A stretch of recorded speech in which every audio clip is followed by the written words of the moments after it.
Ano ba nangyari sa'yo sa Japan?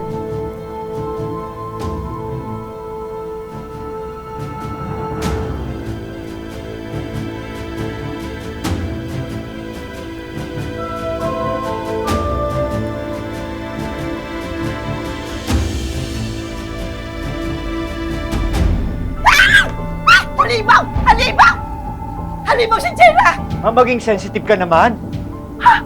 Abay, tigil mo maigay pag bumukha niyan! Yan ang makakasama mo habang buhay! Ay, Diyos ko! Abay, Diyos ko! Tignan mo, oh! Oh, parang araw-araw kang ginigising niya sa bangungot!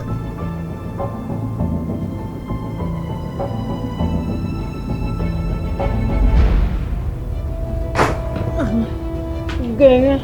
Ate ko, Ay, Diyos ko! asan yung wheelchair mo? Asan yung wheelchair ng ate ko? Nasira ang wheelchair. Ipinagagawa ko pa. Ikaw naman, Mabel, ano? Hindi ka ba talaga makapaghintay? Oh, paano yan? Isang halimaw at isang imbalido na kasama natin sa bahay na ito. Diyos ko! Mamalasin na talaga tayo dito!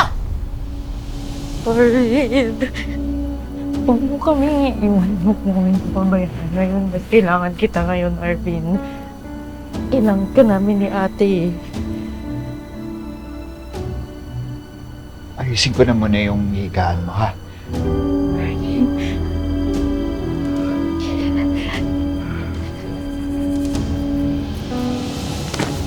Ano na naman, ha? tayo. Hiwalayan mo na yun si Jen hanggat maaga pa. Hindi tayo pwede mag-alaga ng isang imbalido at isang halimaw sa habang buhay. Ano sa tingin mo? Makakabalik pa yan sa Japan para magtrabaho? Hindi na. Paano mga luho natin? Paano gagaling ma kung di ko alagaan? Paano siya makakapagtrabaho? Hindi maghanap ka ng iba! Ano ka ba? Yung mas kaya kang buhayin. Yung pwede tayong sustentuhan. Gamitin mo naman yung utak mo. Sayang ang pagiging gwapo mo.